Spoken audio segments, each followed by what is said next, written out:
ನಾವು ದೇವರಿಗೆ ಕೃತಜ್ಞತೆ ಹೇಳೋದನ್ನ ಕೂಡ ಇಲ್ಲಿ ಅಭ್ಯಾಸ ಮಾಡ್ಕೋಬೇಕು ಅನ್ನುವಂಥದ್ದು. ದೇವರಿಗಷ್ಟೇ ಅಲ್ಲ, ನಮ್ಮ ಜೀವನದಲ್ಲಿ ಸಿಕ್ಕಿದಂತಹ ಎಲ್ಲ ವಿಷಯಗಳಿಗೂ ಕೃತಜ್ಞತೆ ಹೇಳೋದು ನಾವು ಖುಷಿಯಾಗಿರೋದಕ್ಕೆ ಒಂದು ದಾರಿ ಅಂತೆ. ರೀಸೆಂಟ್ ಆಗಿ ನಾನು ಪುಸ್ತಕವನ್ನ ಮಾಡಿದಾಗ ಅದರಲ್ಲಿರುವಂತಹ ಮೊದಲ ಆರ್ಟಿಕಲ್ ಯಾವುದು ಅಂತ ಕೇಳಿದ್ರೆ ಖುಷಿಯ ಸುತ್ತ ಒಂದಷ್ಟು ಹೊತ್ತು. ನಾನು ಆ ಟಾಪಿಕನ್ನು ತಗೊಳ್ಳೋದಕ್ಕೆ ಕಾರಣ, ಒಂದು ದೇಶ ಕಳೆದ 8 ವರ್ಷಗಳಿಂದ ಖುಷಿಯಲ್ಲಿ 8ನೇ ಸ್ಥಾನವನ್ನು ಪಡಿತಾ ಇದೆ ಪ್ರಪಂಚದಲ್ಲಿ. ಹೀಗೂ ಒಂದು ಅಳತೆ ಮಾಡ್ತಾರಾ ಅಂತ ಕೆಲವರು ಕೇಳ್ತಾರೆ. ಆದರೆ ಸಾಮಾನ್ಯವಾಗಿ ಗೊತ್ತಿರೋರೆಲ್ಲರಿಗೂ ಅನಿಸುತ್ತೆ, ಇದು ಗೊತ್ತಿದೆ ನಮಗೆ, ಕಳೆದ ವರ್ಷನೂ ನೋಡಿದ್ದೆ ನಾನು, ಆದರೆ ಈ ವರ್ಷನೇ ಇವ್ರು ಫಸ್ಟ್ ಇದ್ದಾರಲ್ಲ ಅಂತ. 8 ವರ್ಷದಿಂದ ಫಸ್ಟ್ ರ್ಯಾಂಕ್ ತಗೋತಾ ಇದ್ದಾರೆ ಅಂತ ಹೇಳಿದ್ರೆ ಏನನ್ಸುತ್ತೆ ನಿಮಗೆ? ನಾವೆಷ್ಟನೇ ರ್ಯಾಂಕ್ ತಗೋತಾ ಇದ್ದೀವಿ ಅಂತ ಯಾರಿಗಾದ್ರೂ ಅನಿಸ್ತಿದ್ಯಾ?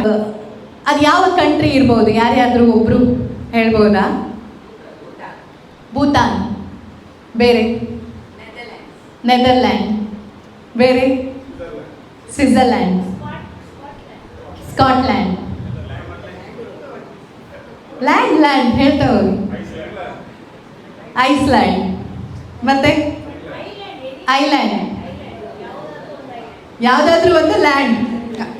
ನಾನು ಇಲ್ಲೇ ಲ್ಯಾಂಡ್ ಆಗಿದ್ದೀನಿ, ಸದ್ಯ ನೀವು ಆಯ್ಕೆ ಮಾಡ್ಕೊಳ್ಳಿ ಅಂತ ನನಗೆ ಬಿಟ್ಟಿದ್ದಾರೆ.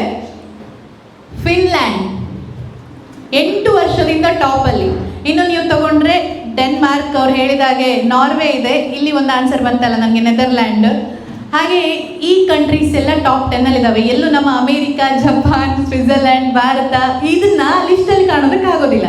ನನಗೆ ಆಶ್ಚರ್ಯ ಅನಿಸ್ತು, ಈ ದೇಶದ ಜನರು ಏನಪ್ಪ ಇಷ್ಟೊಂದು ಸ್ಪೆಷಲ್ ಇದ್ದಾರೆ, ಏನಿರ್ಬೋದು ಕಾರಣ ಅಂತ ಹೇಳಿ ಹುಡ್ಕೊಂಡು ಹೋದೆ, ರಿಸರ್ಚ್ ಮಾಡಿದೆ, ಒಂದಿಷ್ಟು ಆರ್ಟಿಕಲ್ಸ್, ಅದ್ರ ಬಗ್ಗೆ ವಿಡಿಯೋಸು, ಅದು ಇದು ಅಂತೆಲ್ಲ ನೋಡುವಾಗ ಅವರು ಏನು ಮಾಡ್ತಿದ್ರು ಅಂತಂದರೆ, ನಮ್ಮ ಅಜ್ಜ ಅಜ್ಜಿ ಮಾಡ್ತಿದ್ರಲ್ಲ ಅದೇ ರೀತಿಯ ಜೀವನವನ್ನು ಅವ್ರು ಮಾಡ್ತಾಯಿದ್ರು. ನಾವೀಗ ಯಾವ ಥರ ಜೀವನ ಮಾಡ್ತಾ ಇದ್ದೀವಿ? ಅಜ್ಜ ಅಜ್ಜಿ ಥರನೇ ಜೀವಿಸೋದಕ್ಕೆ ಆಗ್ತಿದೆಯಾ ನಮಗೆ? ಇಲ್ಲ ಅಲ್ಲ, ನನಗೂ ಆಗ್ತಿಲ್ಲ ಬಿಡಿ. ಅವರು ಏನು ಮಾಡ್ತಾ ಇದ್ರು? ಜನರ ಜೊತೆ ಪ್ರೀತಿಯಿಂದ ಇರ್ತಾ ಇದ್ರು, ಎಲ್ಲರ ಜೊತೆ ಆತ್ಮೀಯತೆಯಿಂದ ಇರ್ತಾ ಇದ್ರು. ನೋಡುವಾಗ ಇವರು ಕೂಡ ಹಾಗೆ ಅಂತೆ.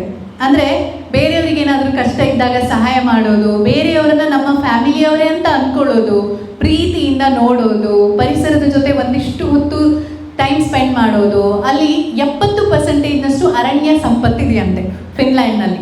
ಹಾಗೆ ಅಲ್ಲಿ ಹೇಗೆ ಅಂತಂದರೆ, ಟೈಮ್ ಸಿಕ್ಕಾಗಲೆಲ್ಲ ನದಿ ಪಕ್ಕ, ಪಾರ್ಕ್ ಪಕ್ಕ ಅಥವಾ ಯಾವುದೋ ಒಂದು ಫಾರೆಸ್ಟ್ ಏರಿಯಾಗೆ ಹೋಗಿ ಜನ ನಮ್ಮದೇ ಅದು ಪ್ರಾಪರ್ಟಿ, ನಾವು ಬೇರೆ ಪ್ರಾಪರ್ಟಿನ ಯೂಸ್ ಮಾಡುವಾಗ ಪಬ್ಲಿಕ್ ಪ್ರಾಪರ್ಟಿನ ಯಾವ ಥರ ಟ್ರೀಟ್ ಮಾಡ್ತೀವಿ ಅಲ್ಲ, ನಾವು ಯಾರು ಮಾಡದೇ ಇರ್ಬೋದು. ಆದರೆ ಕೆಲವೊಂದು ಕಡೆ ಹೋದಾಗ ನಮಗೆ ಅನಿಸುತ್ತೆ, ಈ ಪಬ್ಲಿಕ್ ಟಾಯ್ಲೆಟ್ಗಳನ್ನು ನೋಡಿದಾಗ ಯಾವಾಗಪ್ಪ ನಮ್ಮ ದೇಶ ಸರಿಯಾಗುತ್ತೆ ಅಂತ. ಅದು ಸ್ಪೆಷಲಿ ಟ್ರಾವೆಲ್ ಮಾಡುವ ಹೊತ್ತಿನಲ್ಲಿ. ಆ್ಯಂಡ್ ಕೆಲವರಿಗೆ ಸ್ಪೆಷಲಿ ಅದರ ಅರಿವಿರುತ್ತೆ ಅಂತ ಅಂದ್ಕೊಂಡಿದ್ದೀನಿ, ಬೇರೆ ಬೇರೆ ಕಡೆ ಹೋಗುವಾಗಲೆಲ್ಲ. ಯಾಕೆ ನಾವು ಆ ಟಾಯ್ಲೆಟನ್ನು ಯೂಸ್ ಮಾಡುವಂಥ ರೀತಿಯನ್ನು ಕೂಡ ಜೀವನದಲ್ಲಿ ಅಳವಡಿಸ್ಕೊಳ್ತಾ ಇಲ್ಲ ಅಂತ. ಅದು ಕೂಡ ಖುಷಿಯ ಒಂದು ವಿಷಯನೇ. ಯಾಕಂದರೆ ಸ್ವಚ್ಛತೆ ಇದ್ದಾಗ ಖುಷಿ ಇರುತ್ತೆ, ಸ್ವಚ್ಛತೆ ಇಲ್ಲದಿದ್ದರೆ ಖುಷಿ ಇರೋದಿಲ್ಲ. ಮನೆಯಲ್ಲಿ ಎಲ್ಲ ವಸ್ತುಗಳು ಚಲ್ಲಾಪಿಲ್ಲಿಯಾಗಿ ಬಿದ್ದಿದ್ರೆ ಮನುಷ್ಯ ಖುಷಿಯಾಗಿರೋದಕ್ಕೆ ಸಾಧ್ಯನೇ ಇಲ್ಲ ಅಂತೆ. ಮನೆಗೆ ಎಂಟ್ರಿ ಕೊಡುವಾಗ, ಬೆಳಿಗ್ಗೆ ಇವನ್ ಕಿಚನಿಗೆ ಹೋಗುವಾಗ ಸಹ ಎಲ್ಲ ಓರಣವಾಗಿ ಕಿಚನ್ ಕ್ಲೀನ್ ಆಗಿದ್ರೆ ಮನಸ್ಸಿಗಾಗುವಂಥ ಖುಷಿನೇ ಬೇರೆ ಅಂತ. ಸೊ ಇದು ಇವ್ರ ಕತೆ ಆಯಿತು. ಇನ್ನು ಬಿಡಿ, ಗೌರ್ಮೆಂಟ್ ಅವ್ರನ್ನ ನೋಡ್ಕೊಳ್ಳುತ್ತೆ, ಅದು ಕೂಡ ರೀಸನ್. ಅವರಿಗೆಲ್ಲ ಸೆಕ್ಯೂರಿಟಿ ಇದೆ, ಮತ್ತು ಅಲ್ಲಿ ಮೇಲು ಕೀಳು ಅನ್ನೋದಿಲ್ಲ. ಅಲ್ಲಿ ಒಬ್ಬ ಚಿಕ್ಕವನು ಒಂದೇ, ದೊಡ್ಡವನು ಒಂದೇ, ಎಲ್ಲರೂ ಒಂದೇ ರೀತಿಯಲ್ಲಿ ನೋಡುವಂತಹ ಒಂದು ವ್ಯವಸ್ಥೆ ಕೂಡ ಇದೆ. ಹಾಗೆ ಅವರು ಸೋಷಿಯಲ್ ಮೀಡಿಯಾಗಳನ್ನು ಹೆಚ್ಚು ಬಳಸೋದಿಲ್ಲ ಅಂತೆ. ಅದು ಇನ್ನೊಂದು. ಕಂಪ್ಯಾರಿಸನ್ ಮಾಡೋದಿಲ್ಲ. ಬೇರೆಯವರ ಲೈಫ್ ಹೇಗೆ ಇರಲಿ, ನಮಗೆ ಚಿಂತೆ ಇಲ್ಲ, ನಾವಂತೂ ನಮ್ಮ ಜೀವನ ಇದು, ನಮ್ಮ ರೇಸ್ ಇದು ಅಂತ ಅಂದ್ಕೊಂಡು ಬದುಕ್ತಾ ಇರ್ತಾರೆ. ಅದಕ್ಕೋಸ್ಕರ ಇವರು ಖುಷಿಯಾಗಿರ್ತಾರೆ ಅನ್ನುವಂಥದ್ದು ಗೊತ್ತಾಯಿತು. ಓಕೆ, ನಮ್ಮ ಹಿರಿಯರು ಹೇಗೆ ಜೀವನ ನಡೆಸ್ತಾ ಇದ್ರು ಅಂತ ಯೋಚನೆ ಮಾಡ್ತಾ ಇದ್ದಾಗ ನನಗೆ ಬೆಳಿಗ್ಗೆಯಿಂದ ಆಗುವಂತಹ ಒಂದು ದೈನಂದಿನ ಜೀವನ ನೆನಪಾಯಿತು. ಬೆಳಿಗ್ಗೆ ಎದ್ದ ತಕ್ಷಣ ನೀವು ಮಾಡುವಂಥ ಫಸ್ಟ್ ಕೆಲಸ ಯಾವುದು? ಮೊಬೈಲ್ ನೋಡೋದು. ಕರೆಕ್ಟ್, ಚಪ್ಪಾಳೆ ಹೊಡೀರಿ ಅವರು. ನೀವಲ್ಲ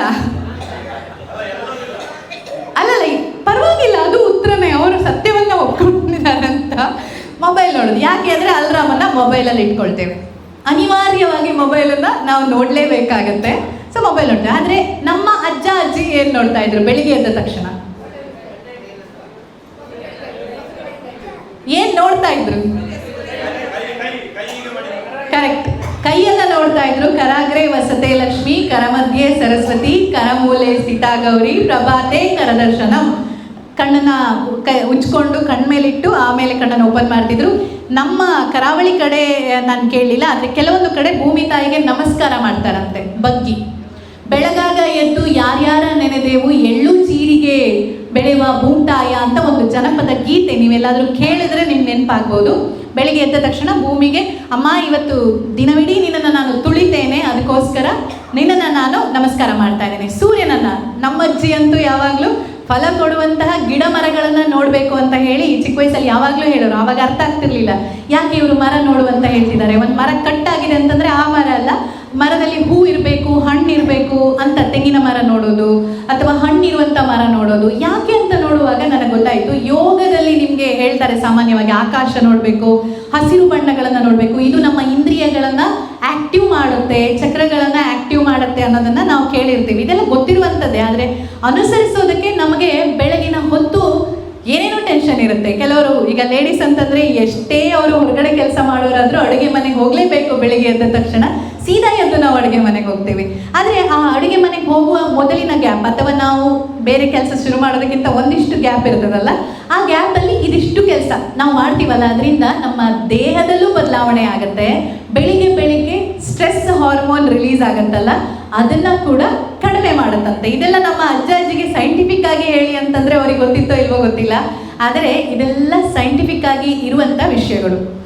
ಇನ್ನೊಂದು ಹೇಳ್ತಾರೆ, ಬೆಳಿಗ್ಗೆ ಎದ್ದ ತಕ್ಷಣ ನೀವು ದೇವರಿಗೊಂದು ಥ್ಯಾಂಕ್ಸ್ ಹೇಳಿ ಅಂತ. ಯಾಕೆ ದೇವರಿಗೆ ನಾವು ಬೆಳಿಗ್ಗೆ ಎದ್ದ ತಕ್ಷಣ ಯಾಕೆ ಥ್ಯಾಂಕ್ಸ್ ಹೇಳ್ಬೇಕು? ಕರೆಕ್ಟ್. ಎಷ್ಟೋ ಜನ ನಿದ್ದೆಯಿಂದ ಏಳೋದೇ ಇಲ್ಲ. ನಾನು ಎದ್ದಿದ್ದೀನಿ ಅಂತಂದ್ರೆ ಅದಕ್ಕಿಂತ ದೊಡ್ಡ ಕಾರಣ ಬೇಕಾ ಅಂತ. ಎಷ್ಟು ಪಾಸಿಟಿವಿಟಿ ಅಂದರೆ, ದೇವರೇ ಥ್ಯಾಂಕ್ಸ್ ನಿಂಗೆ, ನನ್ನನ್ನು ಇನ್ನೂ ಜೀವಂತವಾಗಿಟ್ಟಿದೆಯಾ, ಇವತ್ತಿಡೀ ಏನೋ ಮಾಡೋದಕ್ಕಿದೆ ನಾನು ಅಂತ.